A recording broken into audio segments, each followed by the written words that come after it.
Abba-dabby dude! Hi there, this is Abba-dabby dude. Welcome back. And today it's update time. Yep, I got in the car yesterday after work to drive home, and this message popped up on my screen telling me that software version S19B is finally available via an over-the-air update. So I installed it. Some people in the past have reported that they were unable to download this update unless they went to the dealer, but I suspected it was just a matter of being patient. Now for me it was easy to make that assumption because I've had 2 updates already, so I kind of knew that my car is enabled for software updates, so I was willing to be patient. Some people pestered their dealers and got it there and then, but just left it a couple of weeks, and sure enough it's come up as being available. So you don't need to visit your dealer, you don't need to phone your dealer, it will pop up. Now interestingly, this time the difference is that I got an email saying a software update is available for your car, but at the same time as that email came through, the update was available in the car, so it was instantaneous. If you remember my previous videos, I was getting the emails like a couple of weeks before, and then 2 weeks after I got the email, the update was available. But this one, the update was available as soon as the email came through, so that's good. And I believe that going forwards now, this is how it's going to be from now on. Jaguar have finally taken it out of the sort of beta trial, if you like, of software over the air updates, and they've now gone on to full-on instantaneous software over the air. So everybody now, if your car's got it enabled, you should be good to go, and all updates should come through automatically and pretty quickly as well. I don't think we'll have the staggered rollout that we've seen in the past either. So anyway, I won't walk you through the whole process, you've seen that before, but you get this message saying software is ready to be downloaded. You then click on install now, and you get this message saying that the software is downloading. Now previously I've always wimped out and I've just done it while I've been sat in my driveway. I've never been quite brave enough to risk actually driving the car while it was updating, but since I was leaving work when this update came up, I decided to risk it. So for this one, I actually drove the car home while it was updating. The whole process took about probably 20 to 25 minutes, but just as I got home, basically just as I pulled up in the driveway, I got the message saying that software will be installed next time you restart the car. So yeah, S19B is now installed in my car. I've gone through it. There's not huge differences. There's one little bug fix, which if you're somebody that uses creep mode, it will be important to you, in that the car now remembers if you've set creep mode to on, and it will come up in creep mode every time you start the car.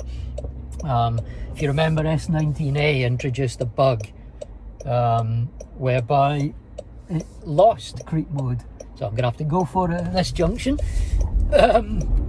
Oh, that's so horrible to have to do.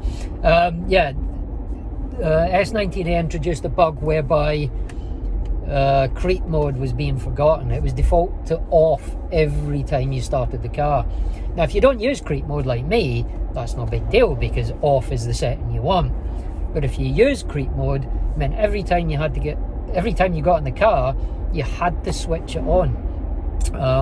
But this update fixes that, so that'll be a big improvement for all of you creeps out there. What else to do? It's fixed. I've only encountered this a couple of times, but occasionally you get audio pops when you're playing. I think it's just when you're streaming it off your phone, but I'm not sure about that. But every now and again, your music, you get these audio pops sort of through it. It almost sounds like popcorn going off in the background. But that's been fixed apparently, and I haven't heard it since. But as I say, it wasn't a common bug. It wasn't something that I experienced every single time I use the car, but I haven't experienced it since, and they say that's been fixed. Another one that I have experienced a few times is using your phone through CarPlay. Occasionally when you make or receive a phone call, there's no audio. You can't, nothing can be heard. So they fixed that as well, apparently. So that's all to the good.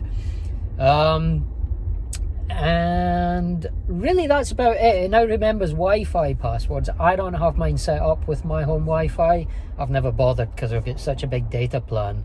I just do all my software updates through the SIM card, so I don't use the Wi-Fi access. But apparently it now remembers your password every time, which apparently it didn't before. There's also people on the forum saying that the lag has been improved on the reversing camera. I've not really found a huge difference, I'll be honest with you.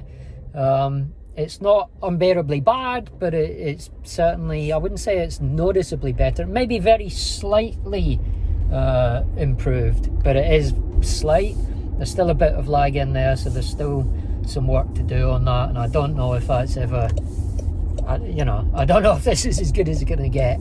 It's not, as I say, it's not terrible, but you do have to be careful when you're reversing, because there's about a half a second lag or thereabouts between what you see on the camera and what's actually happening. So if you're reversing like really close to something or reversing really quickly, you can come a cropper with that. So people are saying it's improved a bit. I've only used it, bear in mind it was only updated yesterday, so I've not used it a lot, but the one time I reversed, I didn't notice any particular massive differences, to be honest with you.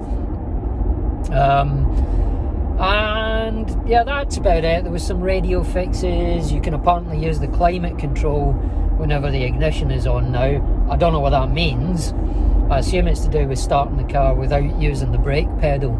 There must have been some elements of the climate control that weren't accessible or something. No experience of it, but whatever it was, that's apparently been fixed. But yeah, so no, as I say, no massive updates, but there's one update which I'm now going to go on and show you, and that is that they've improved the SatNav, and it's quite a big improvement actually, in that they have put a state of charge guesstimate on the screen now for your destination. Now if you've watched any of my road trip videos, the recent ones, you'll have seen that I've discovered a new thing on the SatNav that I just didn't know existed before. It's not new, I just didn't know about it.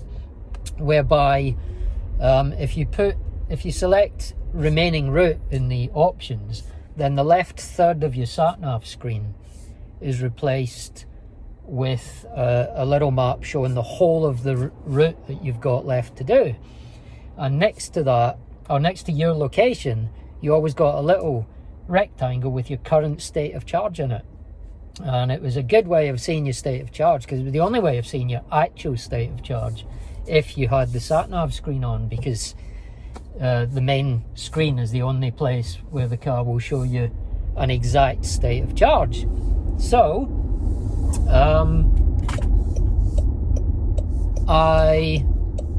terrible traffic here. So yeah, now that screen's been further enhanced in that the car will show you its anticipated state of charge at your destination. So it now shows you your state of charge next to your car and anticipated state of charge next to your destination. And it also does it next to all your waypoints as well. I'll go on to that, but basically it now means that the car gives you what I hope will be a good, accurate estimate of what you're going to arrive with at either your charging stops, your destination, whatever. And it does apparently take into account things like terrain. So yeah, what I'm gonna do now is I'm gonna show you a little route. I'm just gonna do a little 9-mile drive. I won't show you the whole drive, but I've programmed in a little 9-mile drive from a service station to Burns Cottage in Alloway, and I'm just going to drive that using the new SatNav. I'll set the camera up so it's pointing at the SatNav screen. I'll mute it so you don't get bored with her instructions and I can talk to you without being interrupted. And yeah, basically I'll let you see what that new thing looks like. It's too short a drive to assess its accuracy, but yeah, I'm going to head to those services now, and you'll at least see its functionality. It will need a longer trip to be able to assess how accurate it is. But I'm just going to get to those services now, park up, set up the camera to point at the SatNav screen, and then I'll come back to you and we'll get going. See you then. Okay, so I've created a little route that takes me from the services I've just driven out of to Burns Cottage in Alloway. Now I've put in a waypoint about halfway just so you can see how the whole system works together. And you can't see it at the moment because we've got the junction view on the screen, but you'll see it once I come off this roundabout. And there you go. See, on the left side of the screen there, you can see that there's an average speed camera zone coming up, but you can also see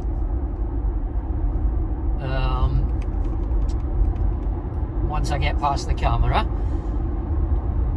yes, I know right, there you go. You can see we've currently got an 81% state of charge. It's expecting that we'll arrive at waypoint 1, which is just an arbitrary halfway point I put in, with 78% state of charge. And then we've got an arrival at Burns Cottage of 76% state of charge.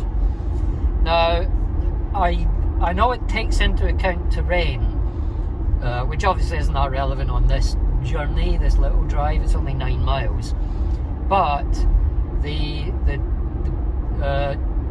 for a longer drive, it does take into account terrain. I'm not sure if it takes into account weather and temperatures. Theoretically it could, because it's got internet access. It could be accessing the weather between your current location and destination, or it could be accessing the weather just at your current location and using that. I'm honestly not sure. It must at least take temperature into consideration, because that can make a massive difference. But it does, I know for a fact, it does update as you go along, so it will revise these figures slightly. So 78 and 76 might well change as we get closer to those locations. But yeah, I mean, I've got the SatNav on satellite view, which is my preference. I like it on satellite view. Now there, if you see that roundabout view that pops up, I think they've updated the graphics on those as well. It's got an almost three-dimensional aspect to it now. I'm sure they were very flat and plain before, but they seem to have given it a bit more depth and just made the junctions look that little bit better. That could be my imagination, but it looks that way to me. So yeah, I have the SatNav on satellite view, just because I think it looks nice, and it's nice for passengers as well, I think, where obviously on the dashboard you don't get that. You know, the dashboard view and the heads-up display just show the traditional map. So, well, some people say they don't like it because it's a little cluttered. I have the map showing on my instrument cluster as well, so I tend to be looking at that more than the infotainment screen, to be honest. So it's not a huge deal. And as I say, just for passengers, I think the SatNav view looks, the satellite view, sorry, looks quite nice. So yeah, I mean, so far nothing's changed. You can see our state of charge has gone down to 79. We're not quite at that first waypoint yet. You don't get, just for clarification, that state of charge, you don't see that next to the waypoint and the instrument cluster. You know, at the moment, for example, I can see the first waypoint just on the limit of the view of my instrument cluster map, but it doesn't have the state of charge next to it, so you can only see that on that main screen view. And to see it, you have to put it into that route remaining view, you know, where the left third of your screen is taken up with the remaining route. So the first waypoint is actually, I think it's just after this roundabout, somewhere on the uphill stretch just after this roundabout, and you'll see what happens there if these traffic lights ever go green. Here we go. Right, so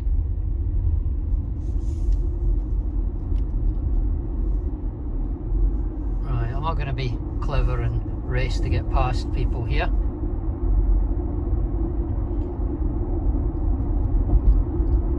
So yeah, the waypoint is not far away now. I'll let you know when we pass it, because I've got a slightly more accurate location for it. Actually, you'll see it on the right hand side of the screen when we pass it, once it comes onto the screen. But we're supposed to get there with 78. We're currently at 79. I mean, it's not particularly clever to calculate that it was going to lose 2% over 4 miles. You know, I mean, that's doesn't make it brilliant, but longer journeys obviously are where that really comes in. This is purely a demonstration.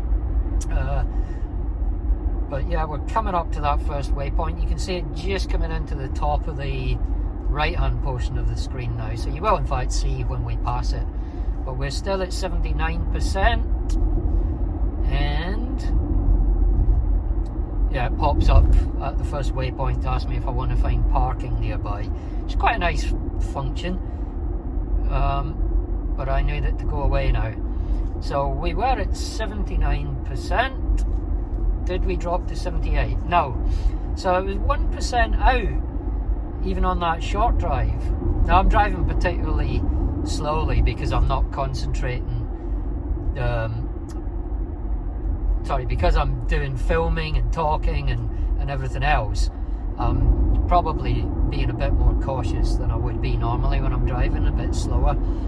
But yeah, so we've passed the first waypoint with 79%. It's ranking 76 for the next one, but we'll see if it updates at any point, if it revises that estimate once we've been driving for a bit. Again, as I say, you'll see this in operation a lot more on a long drive, but this is just to give you a taste of the functionality that it adds. Okay, so well, we're at 78 now, so it wasn't far out, you know, let's be honest. Yeah, one other thing I've noticed as well is I've noticed a lot of people saying that they feel the whole screen is a lot more smooth and responsive, the actual touch screen. But I found that 19A was a big step up in that area.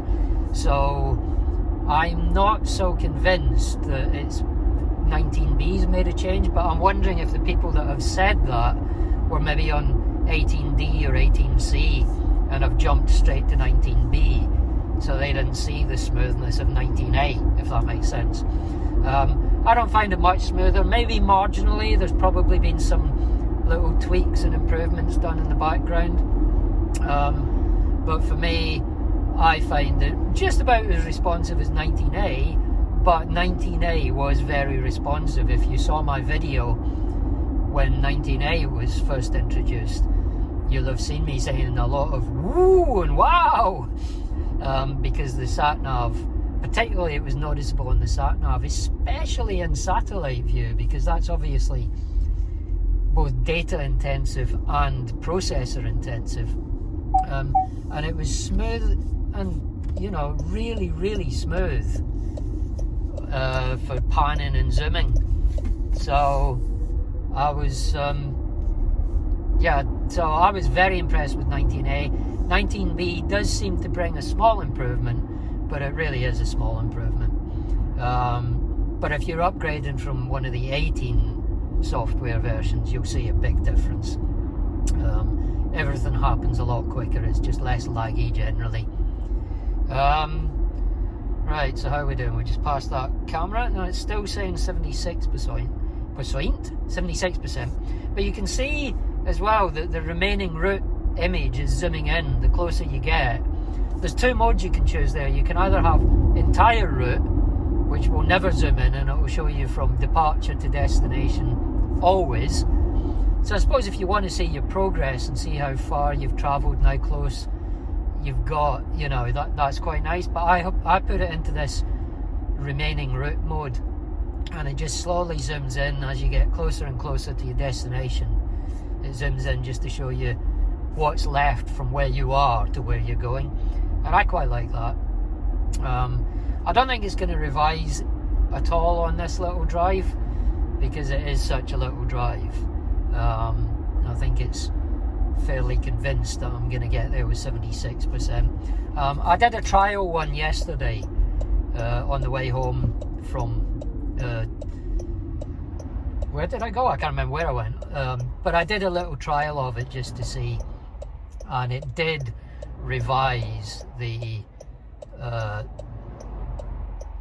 state of charge as I drove, because the route I drove quite hard, so I was using more power, and it did actually update those little flags, or whatever you want to call them, labels on the map display as I went along, to show what the new state of charge it was expecting me to arrive with was.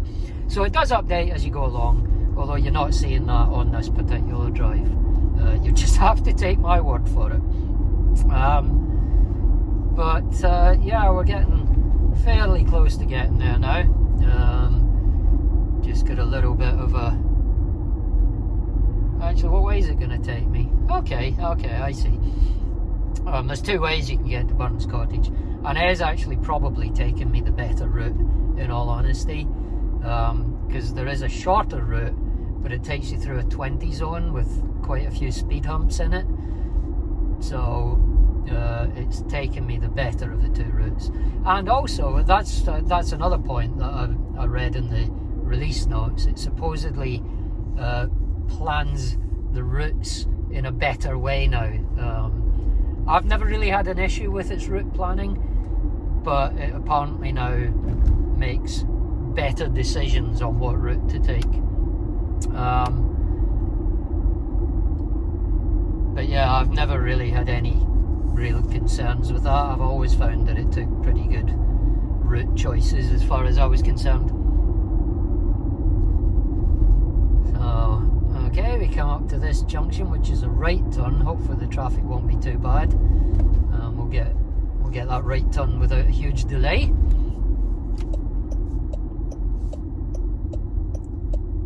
Well, we're nearly there now.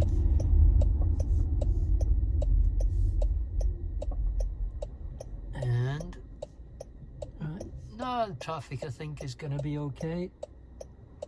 There's a car coming. I can't see to the left. There's a truck coming, but he's quite slow. I've got plenty of time, so let's go.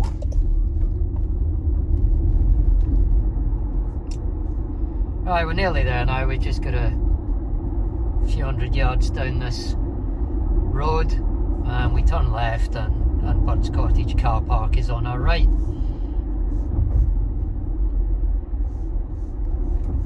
Here we go.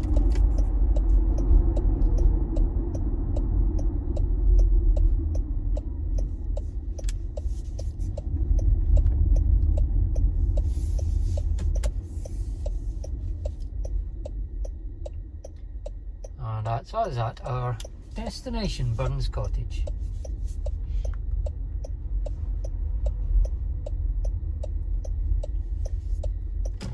So there you have it. There's how it looks. Yeah, as I say, and what is my state of charge? Sorry, let's just go home and have a look. So there you go. We arrived with 77% instead of the 76 that it reckoned we would arrive with. But yeah, it's pretty accurate. If it gets it within 1% all the time, I will be very, very happy with that. Okay, so there you go. That's the new route plan, the new SatNav system in operation. They have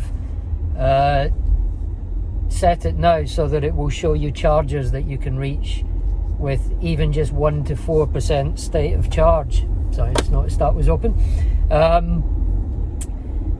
So in the past, it would only show charges that you could reach with at least 5% state of charge.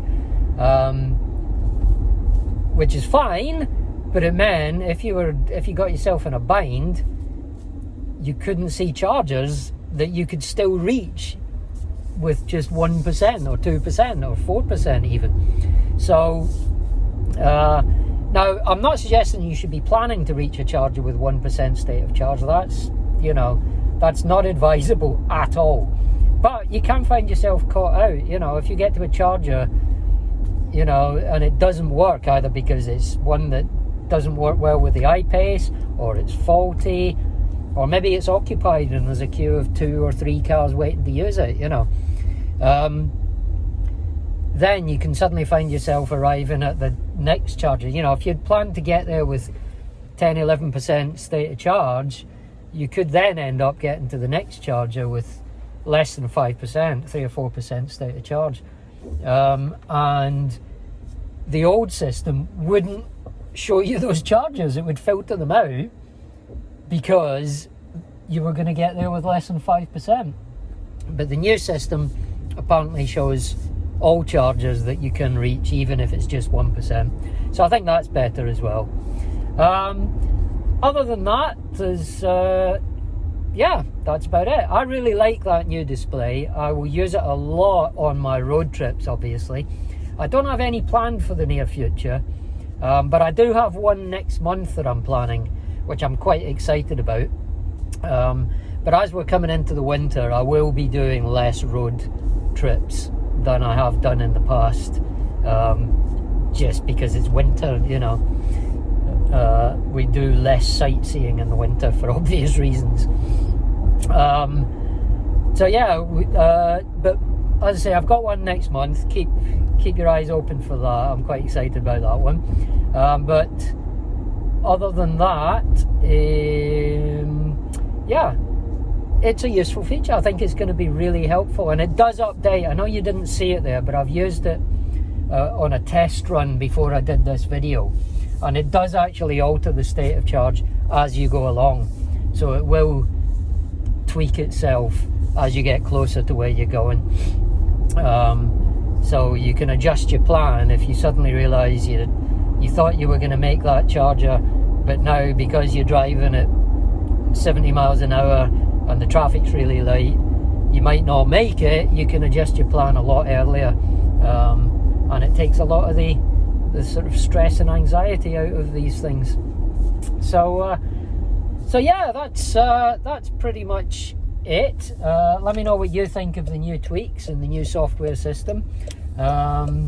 It no longer allows you to disable them, by the way. I forgot to say that. The little padlock buttons at the top of the software update page have been removed now, so you can actually no longer get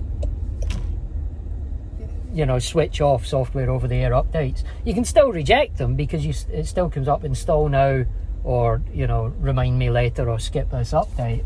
It's still going to do that, but it's just not going to give you that confusing system that we used to have, where you would have to enable and disable and lock software updates, and and the padlock, nobody could work out if the padlock closed meant they were locked, or if padlock closed meant press this to lock them. It was very, very confusing. So they've done away with that anyway now. So software over the air is enabled every vehicle all the time, and you will get to choose from the pop-up menu whether you want to install it or not. But yeah, let me know what you think. Have you tried out this system yet? Have you made a long drive with this prediction? Do you find that it's accurate, or do you find it's not accurate? Have you got any inside information as to whether it takes weather into account, for example? I don't know, but I'm guessing it must to some extent. But it'll be interesting to do some trips and see just how close it is on those predictions. I like it a lot. It's a very small tweak, but it will make a big difference for people who suffer with range anxiety, I think, anyway. So that's it for this one, really. Let me know what you think down below. If you've enjoyed it, don't forget to give me a thumbs up. And if you're enjoying the channel, then do please subscribe. It's hugely helpful to the channel, and it's just a big boost for my morale as well, making these videos, to see that subscriber number ticking up. If you do subscribe, don't forget to click on the little bell next to the subscribe button, and you'll see a notification every time I upload a new video, and you won't miss any. So if you do want to subscribe, you can do that right now by clicking on my ugly little face over there. And please don't forget to check out some of my other videos like this one up here. Till next time, this is Abu Dhabi Dude saying so long, take care, see you soon. Bye. Abu Dhabi Dude.